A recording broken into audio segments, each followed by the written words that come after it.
Welcome everybody to the season finale of the Gospelovergimmicks podcast. I'm your host, Richard Stormer Norman, here to tell you everything I know and some things I highly suspect. So today, season finale, we got some questions to answer. Let's get after it.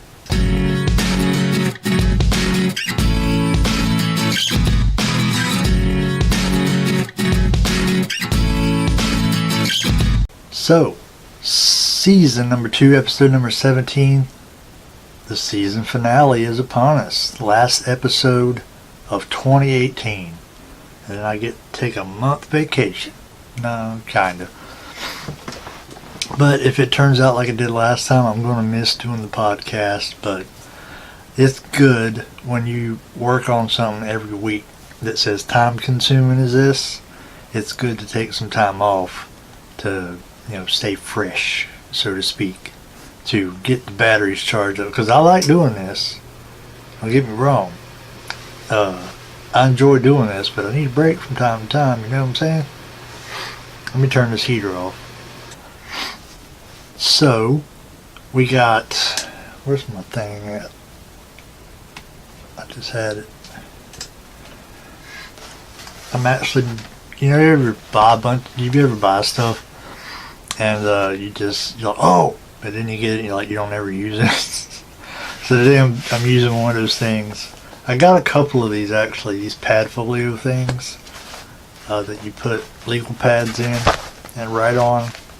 My plan was to take them to work with me in my backpack, but I don't ever do it. But anyway, I'm using the one that's got my alma mater on it.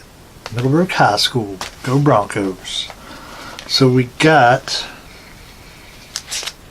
7 questions. Well, actually there's more than that, but some of them are kind of the same. So I kind of bunched them up and whatnot. 7 questions from 2 different people. So if you don't like the questions, hey, you could have asked one. You could have asked one. So we got 7 questions. And couple of the questions are going to have a video clip associated with them, so you might want to watch the video version of the podcast if you want to see those video clips. That's just because it was like somebody asking to see something, so I got to show them. I can't, if you're listening to the audio, I can really help you with there. But 7 questions. This might be a long episode, who knows.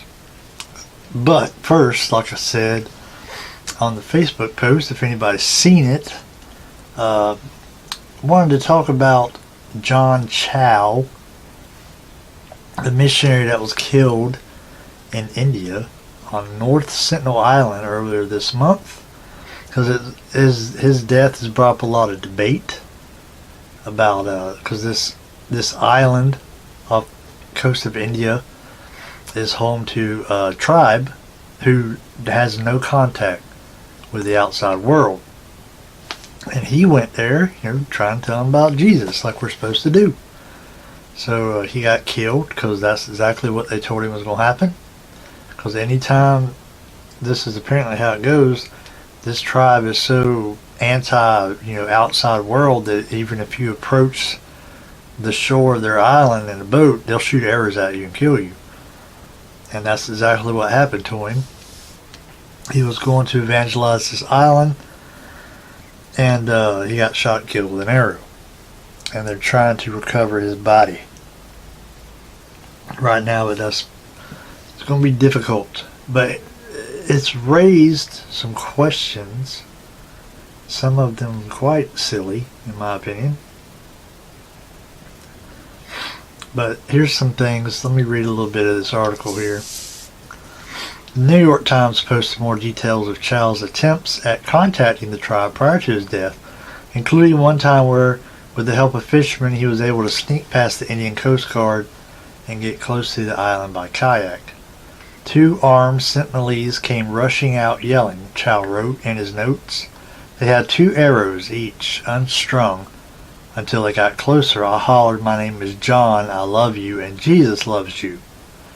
Chow says that he was able to offer them some fish, but they kept coming toward him. I turned and paddled like I never have in my life, he recalled. I felt some fear, but mainly was disappointed. They didn't accept me right away. As all nations, an international Christian missions training and sending organization to which Chow belonged revealed the 26-year-old is a graduate of Oral Roberts University, who for years had trained to share the gospel with the Sentinelese. So basically what happened, like I just said, he got killed trying to tell these people about the gospel. And a lot of people have been arguing back and forth about, was this right? He risked infecting them with disease, which is silly. Like, do you think the early church disciples and apostles and evangelists went into an area and be like, oh, I'm afraid we might get these people sick? No, they just went and preached the gospel. That's all there is to it. You don't have to make too much about it. God will protect you while you're doing his work. But my thing here is I agree with a certain percentage of people. I think what he did was correct. How he went about doing it, not so much.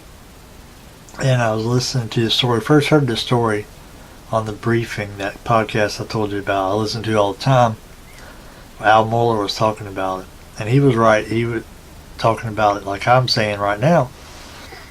Like, should we go to these tribes and remote locations that don't have any kind of dealings with the outside world and evangelize them? Yes, we should. That's what we're commanded to do. But the way he went about it, trying to do it by himself and such, probably not the best way to go about it. Not in this situation. Like, if you're going to go somewhere and tell people about the gospel, but they're not people that are like completely against outside contact, then fine, you can do that alone, I suppose. But when it comes to something as serious as this, he should have had some help. He should have had a team or something to, he should have went about this a little bit better way. That's all I wanted to say, because I think what he did was admirable, and I think he did more than most of us do here in America. That's for dang sure. So he's up in heaven now, so he ain't got to worry about it. But I hope that his death, I hope it leads to those people hearing the gospel and turning to Christ. I hope that's what happens. But man, I've seen so many stupid comments by people. And you know, when you Google something to look for it, you got to wade through a lot of garbage to find anything worth sharing. I've seen a lot of garbage when I was looking for this story that I shared on the Facebook page about people talking about how they don't do missions work no more. Like, these were just the headlines I saw. I didn't actually read them. I used to believe in missionary work and now I don't. I'm like, well then, this is dumb. It don't make sense. You don't stop believing in a command that Jesus gave in the Bible. These people are weird. But yeah, what he did, I hope it leads to something good. And his motivations were 100% good. I agree with him completely. His method, I probably would have went about it a different way. So, with that being said, let's get into the question and answer segment.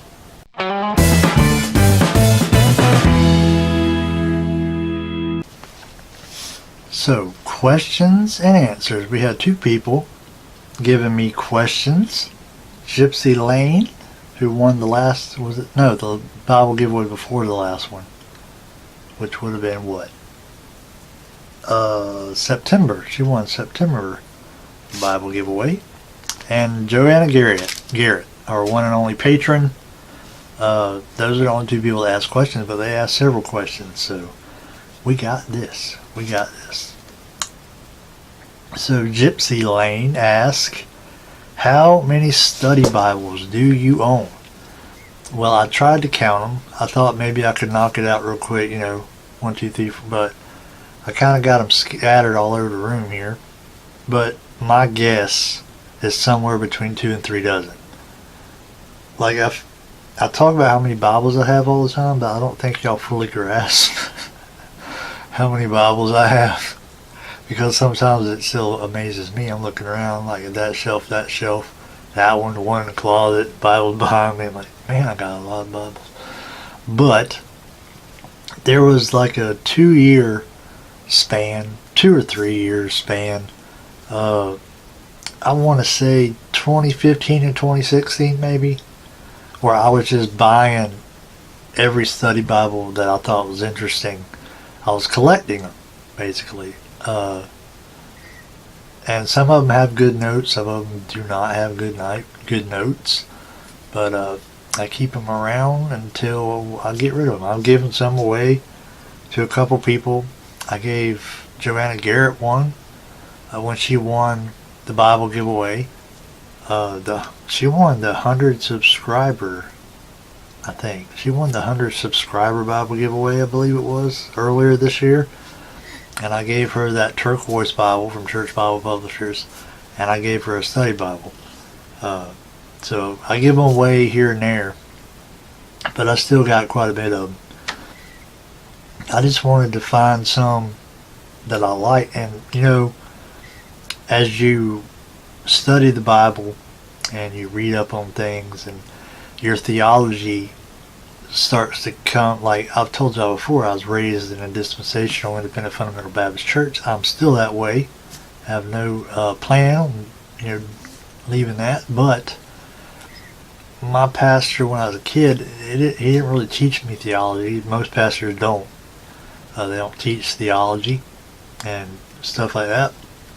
So as over the last couple of years, I've tried to refine my theology and get it more narrow, I guess, if that's the right word for it. So some of the study Bibles I bought like 3 years ago that seemed good, now that my theology is getting more rounded off and stuff, I'm like, oh, those probably got some crap notes in them. So I still got them. I'll probably get rid of one by one here and there eventually. I got some that I just thought were interesting, but a lot of study Bibles I see coming out today are just really bad. But her next question, Bible I use the most. Bible I use the most. Well, this is one of those depending on the situation questions here. So I got 3 that I picked out. Let me find them. So the first one, y'all probably won't be surprised because y'all heard me mention this one a lot during the podcast. The hand-sized turquoise. I've yet to do a review on this. I'm going to do a review on this and another one that I'm about to mention. But this is the hand-sized turquoise. The reason I use this one so much is because of the size of it and because the text is so easy to read. The turquoise I had that I just talked about, I liked it. I liked reading it, but it was just too big and too heavy. So this one, when I'm doing my podcast, it's hand size, so it's easy to just grab it, flip it open, and read from it and whatnot. And I've taken it to church a few times. It actually is pretty, it's not like messed up, but it's well worn. I got scratches on the gilding, and I've hardly ever taken it out of the house, but for some reason it's been put to use. So that's the first one.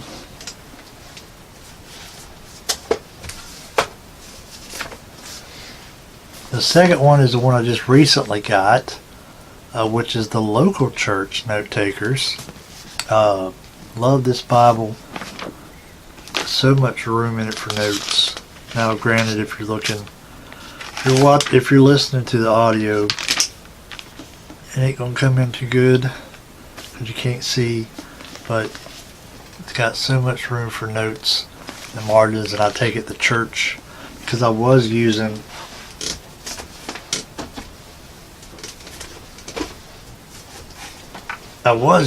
this, the first word wide margin, to take to church and put my notes in.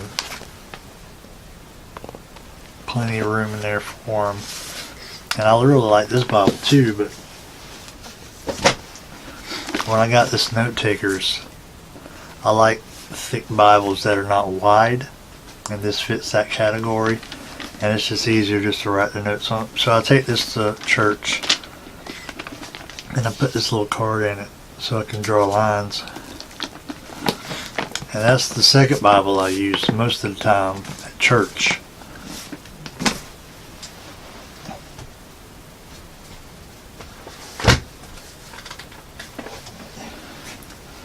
And then, of course, my lambskin Schofield. This is my preaching Bible.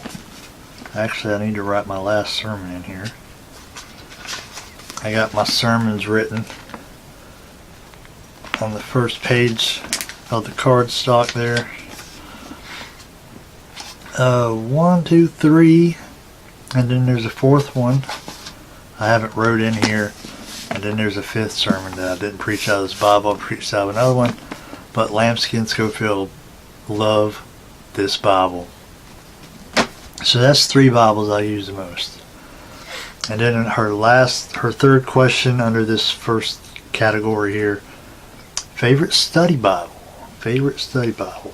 Like I said, I got a ton of them, but I've currently got it down when I do my Bible study podcast episodes.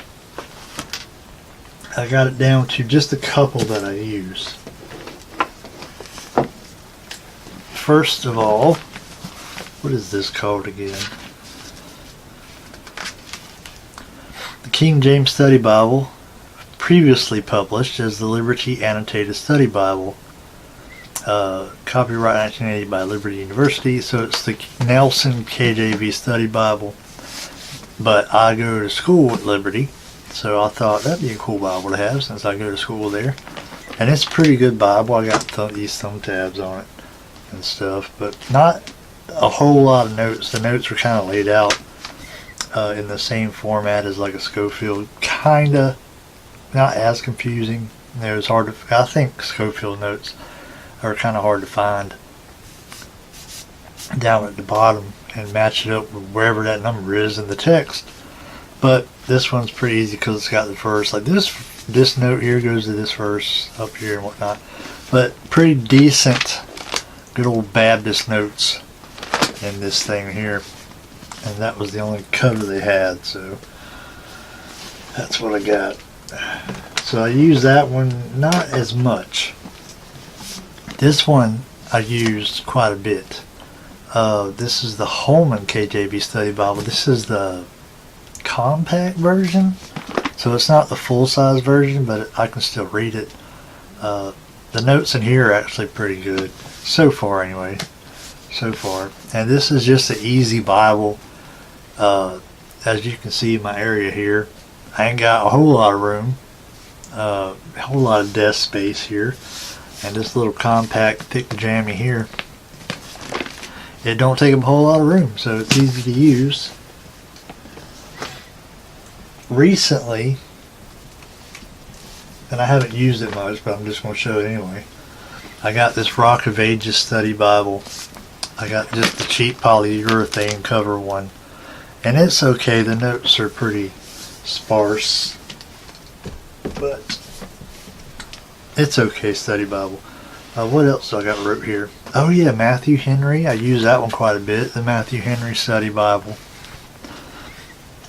And even though most IFB dispensationalists would tar and feather me over this, sometimes I use the MacArthur Study Bible. And I don't use that one before y'all go jumping off a cliff and whatnot. I don't use that one for anything more than like historical context and whatnot. Like if I'm doing something, I'll use that to get just facts, like not doctrine, or because me and Johnny Mac, even though I like him like as a preacher, like his preaching style, like his doctrine and my doctrine, not compatible all that much. Not saying I don't agree with some of the things he says, but for the most part, no. So that's my favorite study Bibles that I used. The Holman KJV Study Bible, Matthew Henry Study Bible, Nelson's KJV Study Bible, and every now and then the MacArthur. And sometimes I'll bust out my Dake, but that thing's so hard to read. And again, that's another one. I wouldn't agree with his doctrine and whatnot, but sometimes he's got the Greek words in there and it's easy to find if you can read it, because the writing that thing's so dang small. But those are the main ones I use for the Bible study videos, which I was going to segue that into another question, but apparently I'm not going to. So yeah, that's question number 1, 3-part question there. Question number 2. Joanna Garrett asks about the studio setup. What do I use to do the podcast with? So, let me just read off my list here.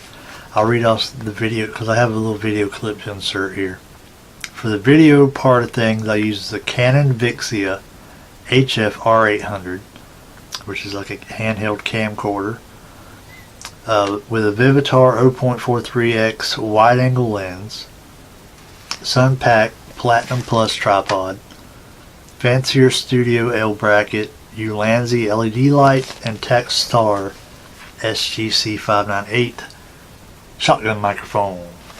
So I got a video clip. I'm going to insert it right here, but I'm going to talk you through it so you'll know what because I'm pointing things in the video, and you might be interested to know what I'm pointing at.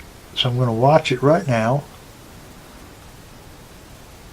and it'll come up on y'all's screen, and I'll just talk you through what we're looking at as soon as I find it. So here you see the tripod is something my buddy gave me because he works the camera at church and they were throwing it away, so he gave it to me. But this is the Vivitar wide-angle lens, which I bought because this camera, and zoomed all the way out, it's still pretty close to you. It's still pretty close to your face. So I bought the wide-angle lens just to give us some more room there. That right there is the Ulanzi LED light. Turn that on real quick. It's pretty bright. I don't turn it all the way up because I don't want to blind myself. And then that is the Techstar shotgun microphone, which plugs right on into the side of the camera there. And there's the L bracket, the tripod, and the Canon, which is 1080p. I had to make sure I got a camera that was at least 1080p because that's kind of the standard nowadays. But yeah, that's my setup right there. I just flip the screen out and I can see myself record, so I know if there's like a booger in my nose or something. And the main reason I bought that light is because it has shoe mounts all the way around it, so I can mount that microphone on the light instead of on the side of the L bracket.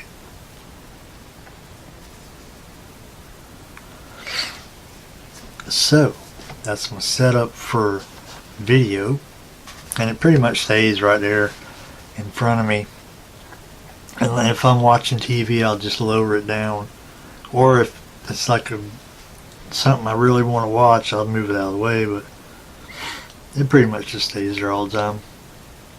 So that's for video. For audio, what I'm talking into this black mic, because like I mentioned before, the shotgun microphone is the microphone that picks up my voice for the video, but this one here is for the podcast, the one you see me talking into. This is the Audio-Technica AT2005 USB mic. It just plugs into my laptop. Works pretty good. There is actually a cheaper model. I think it's called the ATR 2100, but I'm not entirely sure. But it's silver, and this one was a little bit more expensive, but I wanted all black, and I don't know, I just got this one because I watched the review and I thought this one sounded better than the other one, so I got this one. And this is a dynamic mic. When I first started the podcast, I was using the condenser mic, and I didn't like all the background noise it picked up, and it cut a lot of the bass out of my voice. It just didn't sound like myself. That's why I went the dynamic. And then the desk mount is a Neewer NW051. And for editing, for the video side, I use a Wondershare Filmora, and for the audio side, I use Audacity. And then some miscellaneous things I use, or used to use. I got the Purple Panda lavalier mic. This is the unpowered lavalier I use for my phone. When I want to record a video with my phone, I use this lav mic. And this is the Boya lavalier mic in this bag. And this one's battery powered because my camera has to have a battery powered microphone. Something new I just got. I haven't used it on the channel. Is this little tiny microphone. It's like a, it's not a shotgun mic technically, but it plugs into my phone and you can move it around, aim it where you want it. So if I want to use my phone to make a quick video, but I don't want to find the lavalier and plug it in, I can just plug this little thing in there. It works okay. It don't work as good as the lavalier, but it works alright. And then Paddock Fly flexible tripod that I use when I need to record a quick video. It just sits up here on my desk and works real good. I bought that when I bought the camera so I could record at work, but taking all that stuff to work at my old job was just a little bit too much. So that's most of the stuff. I got some stuff scattered around here that I don't really use, but that's most of the stuff I use right there. So next question from Gypsy Lane. What other resources would you recommend for Bible study and whatnot? Books, study Bibles, etc., etc. So I don't really use books so much. Mainly use books when I'm writing a paper for school. Maybe occasionally when I'm doing the Bible study episode for the podcast. But here's what I picked out of my collection that's good to have. The Strongest Strongs. Now this is not the regular Strongs. This is like the expanded Big Daddy edition.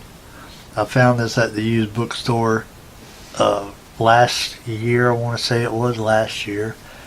It's humongous. It's a big book. It's called The Strongest Strongs, and it's the Strong's Concordance on steroids.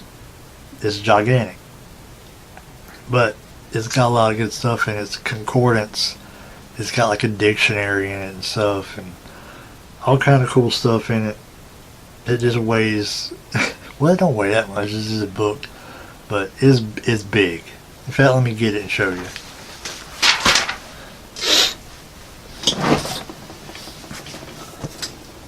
So this is the Strongest Strong. I'm having a hard time just holding it up with one arm. She's a beast. She is a beast. But that thing's packed full of some good stuff right there. If you're in need of a concordance that you don't plan on taking out of the house, because you might have to hook a trailer up to your vehicle to haul it around. But that's a good one to have. I'd recommend that one. A Vine's Bible Dictionary. I have a Vine's Bible Dictionary that I use quite a bit when I'm doing schoolwork, stuff like that. Another book I picked up from the used bookstore. We have one in town called Chamblin's Book Mine. Man, that place is so fan. I know if you don't live around here, it don't make much of a difference to you, but man, that place is fantastic. It's just a little bit too far of a drive for me to go all the time.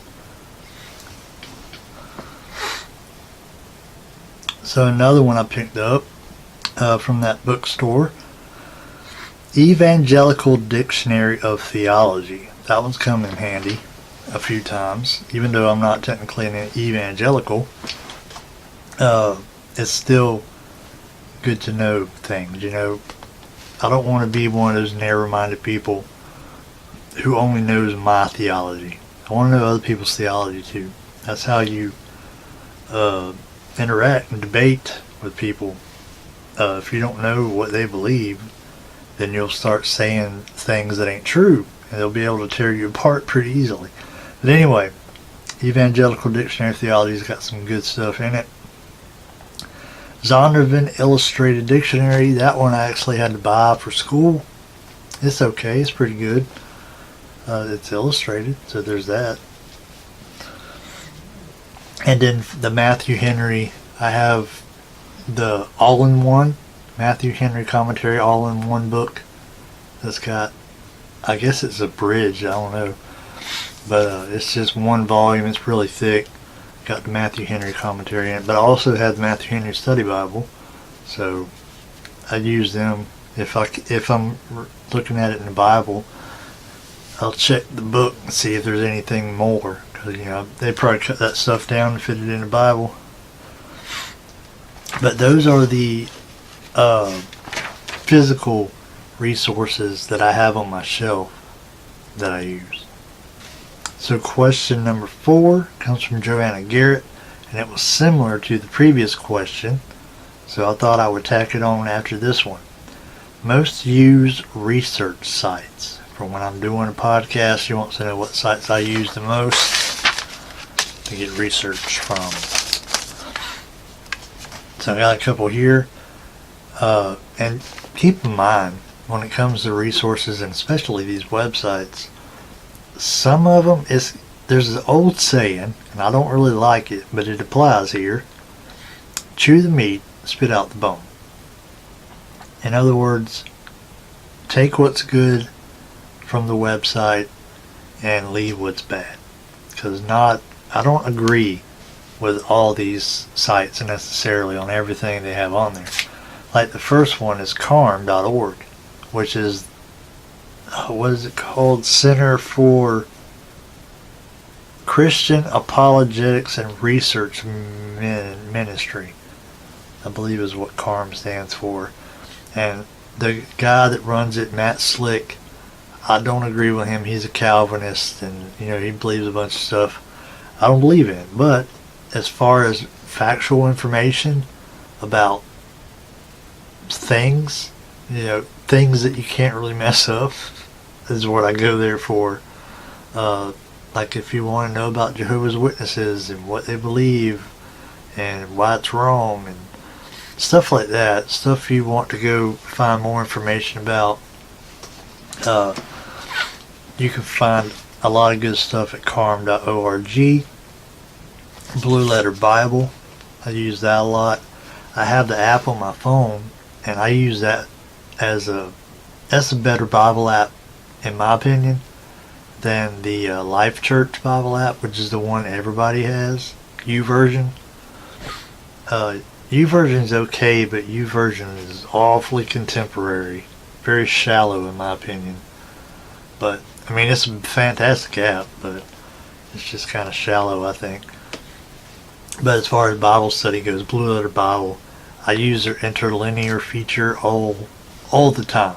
All the time. I use that. You can go scrolling through the Bible text, and you just tap on a verse, and a menu pops up, and you can pick what you want. Pick interlinear, and then it'll break down the verse by the Greek words used, and then you can just click on whatever word you want, and it'll bring up the Greek, all kinds of Strong's definition, different definitions, usages, different where it's used in the Bible. It'll bring up so much stuff just about that word. And man, there's so much. I use that all the time. Blue Letter Bible, the app, but they also have a website you can go to. Then av1611.com, y'all know I'm King James only, says it right here on my shirt. av1611.com is where I go to get definitions.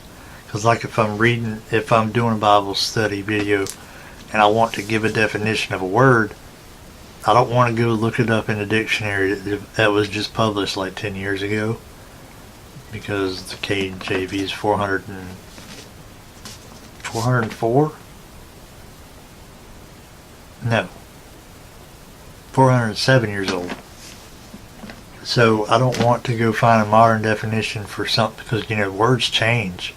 So I go to AB 1611 to get the King James, what that word meant in 1611.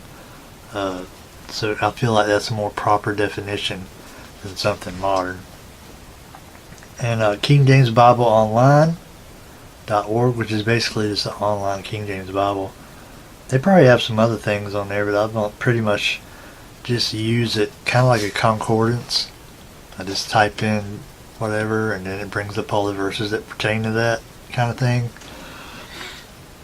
And then BibleStudyTools.com. I use, usually they pop up, some of these things are, when you Google something, they're going to be the first sites that pop up.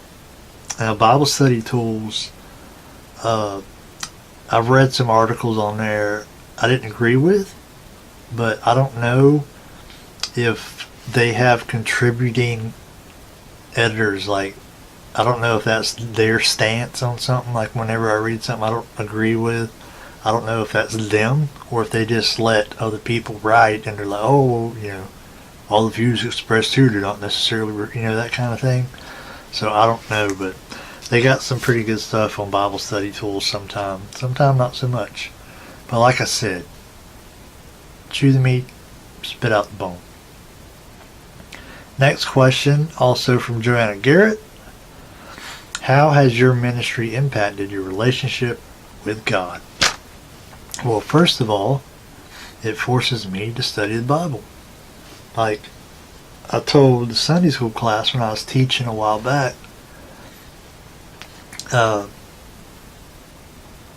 like I have to study to teach Sunday school and I have to study to do these podcasts, but sometimes it's just nice when I get to just sit down and just read the Bible.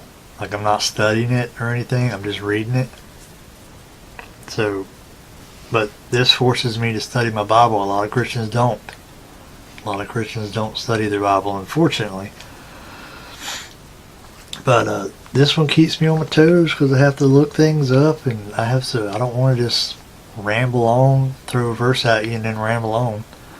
I want to give y'all a little bit. I hope, I've gotten better since we started, and I hope I continue to get better at, bringing you these things, not just like, oh, this verse says this, so this must be a thing, kind of thing. It teaches me patience because alright, so the battery died in my camera, so we're going to finish recording this on my phone because I want to get it done tonight. So where was I? It teaches me patience, this having this ministry, because the numbers aren't the most exciting thing when you record a video and you have 130 something subscribers and you go check your video and only 20 people watched it on a good day. You're like, where's the other 110 people? Why didn't they watch it? But so it teaches you to be patient, because looking at where we started, when I first started making videos, before I even started the podcast, and I'd make a video and post it and it would get 4, maybe on a good day 9, mostly about 4 or 5 views when I first started. So getting 20 views on a video now, that's not too bad. We're about to celebrate 3 years next year. So, and I've gone from 20 30 subscribers up to 130 something. Not too shabby. I mean, there's more I could do to grow this channel and this podcast and this ministry. There's more things I could do, but I'm just kind of letting God do his thing, and we're growing it naturally. So it teaches me to be patient. And then it's encouraging, because it's discouraging and encouraging at the same time. I gave this testimony at church a while back, how like I just mentioned, the views I get on the video, not that fantastic. But sometimes when I post a video and I look at it, I'm like, ain't nobody watching these videos. Ain't nobody listening. Because I don't have a clue how many people listen to the podcast. I see how many downloads I have. And that don't mean they listen to it. It just means they downloaded it. So I'm looking at it like, why do I even bother? Like, why do I bother putting this up? Because hardly anybody's watching it.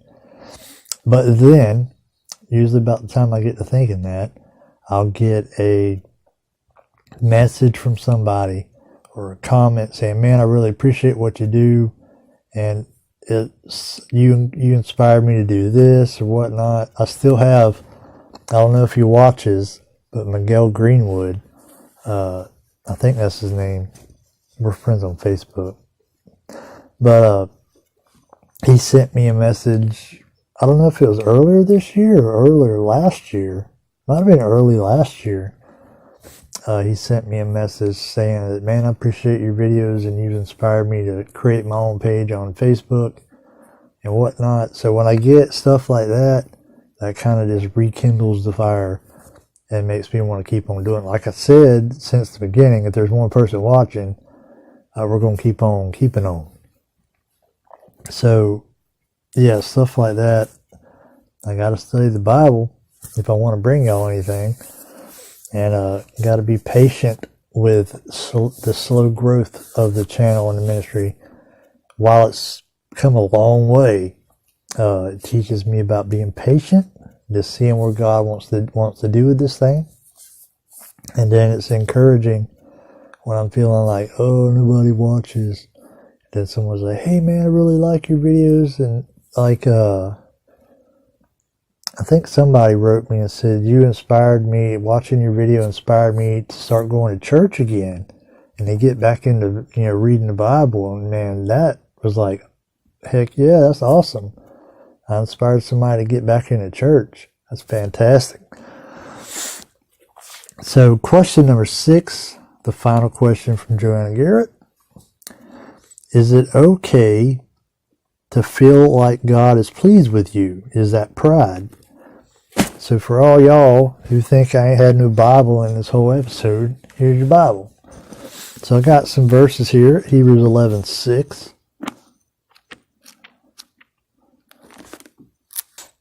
It says, but without faith it is impossible to please him. For he that cometh to God must believe that he is, and that he is the rewarder of them that diligently seek him. So is feeling like God pleased with you wrong? Is that what it says? Is it okay to feel like God is pleased with you? Well, it says, not just this verse, I got a couple other ones, that God can be pleased with us. Like, so it's not wrong to feel like God is pleased with you, but I can see where it could lead to pride.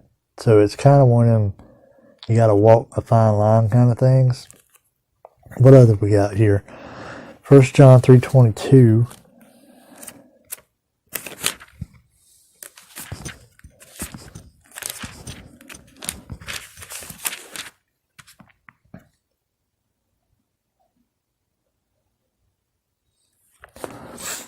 And whatsoever we ask, we receive of him, because we keep his commandments and do those things that are pleasing in his sight. So by being obedient to God's commandments, we're pleasing him. So I guess it wouldn't be wrong to feel like God is pleased with you, because the Bible tells you how to please him.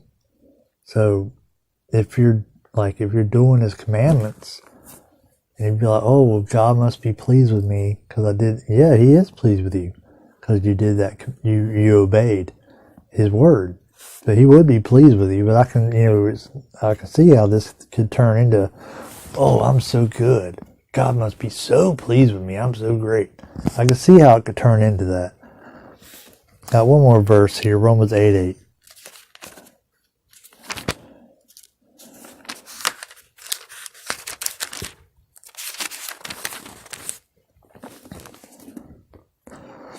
So then let me start back at verse 5. For they that are after the flesh do not mind the things of the flesh, but they that are after the Spirit, the things of the Spirit. For to be carnally minded is death, but to be spiritually minded is life and peace, because the carnal mind is enmity against God, for it is not subject to the law of God, neither indeed can be. So then, they that are in the flesh cannot please God. So, is it okay to feel like God is pleased with you? Is that pride? I don't think it's pride, but I think it could turn into pride if you're not careful with it. So there's that one. And then finally, Gypsy Lane said, what's up with that dog that you always see? She ain't up there now, but you always see back here looking out the window. So I got a clip I'm going to roll for the people watching the video right now. So this is the one you always see. She got a haircut this week, so she looks like a lady again. Stop that. You're on camera. That's Coco. And this is the one you don't see much, Lily, because she kind of gets in one spot and pretty much just hangs out there. She's old, so about 7 years old, and she's old and sickly. Got bad breath, Lily, don't you? Breath will melt your face off. It's terrible. So those are the dogs that you see in the video sometime. Mostly Coco, though, because she likes to look out the window. I got the window, the blind, the slat on the blind pinned up so she can just lay there and look out the window and I don't have to open the whole thing. So, silly things you do for dogs. So that's the dogs. And like I said, Coco's the one usually looking out the window. That's why I got it pinned open for her so she can look out. And Lily, she hangs out on the other side of the bed out of the camera frame. That's why you don't really see her. But she's old, so she kind of gets in her spot and she kind of just stays there. Coco's only 3 years old, so we got her as a puppy. So she's still, she's still little, not puppy hyper, but she's still active. We'll say that. She's still active. So, yeah, that's all the questions we had. So that's going to do it for this season finale episode. And 17 episodes since August 4th, I think, was when this season started. And then I'm not too good at math, but I think the next season is going to be longer, going from January to June. Probably going to be more than 17 episodes. But I don't know. Because like I said, math ain't my thing. Let me check the calendar here. See when we'll be back. If I can get a hold of it. So, January 5th. January 5th, unless something happens, that should be the season premiere of season number 3. So, mark your calendars. January 5th, 2019. So, I might do a year in review. We've done that the last 2 years. And last year I went live with it. I might do that again this year. Depends on if I have something to talk about. We'll see what happens during the month of December. Because like I said, I like taking time during these off months, which is July and December, and doing things I wouldn't normally have time to do. Like last time we started the Twitter account and so on and so forth. But we'll see what kind I want. I really still want to get that website started, but we'll see how that turns out. So we'll be back January 5th. But if you want to stay up to date with some things, go to Facebook, facebook.com/gospelovergimmicks, and make sure you like the ministry page. Because just because we're taking the month of December off. Don't mean I won't still be posting things on the Facebook page every now and then. So if you want to stay up to date on things we got coming up, Facebook page is a good way to do it. Facebook.com/gospelovergimmicks. Also, Instagram. Probably won't be posting too much on Instagram, but you never know. I might throw something up there. At gospelovergimmicks, if you want to follow the Instagram account. Twitter, at GXG_ministries on Twitter.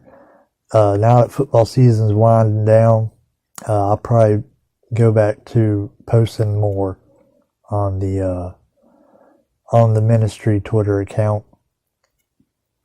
Email, if you want to email me, gospelovergimmicks@gmail.com. You want to know how to be saved, or if you got any other question that I didn't cover that you've been wanting to know, something like that, send me an email. What's the last one? Patreon. If you want to become a monthly supporter, you can give $1 a month. If that's all you can afford to give, $1 a month, you can do that. Or you can be like Joanna Garrett and give $10 a month. So that's up to you. Or you can give a one-time donation, or you can just not do anything. That's fine too. But if you want to help, patreon.com/gospelovergimmicks is the place to go to do it. So what do we got coming up in January? Bible study. I'll post that at the end of December on the Facebook page. I'll post the Bible study contest at the end of December, so y'all can get in on it. And we'll do a Bible study in January, and then we'll do a Bible giveaway in February, and then we'll alternate every other month. So I'm gonna miss y'all, but I'll be back in January. And since I ain't gonna see you between now and Christmas, Merry Christmas to all y'all. Hope y'all have a good holiday. And I might come back before New Year's and do a year in review. But if I don't, Happy New Year to you too. So until 2019, this is your host, Stormy Norman, signing off for Season 2. See you next year. Until next year, take up your cross. Carry on.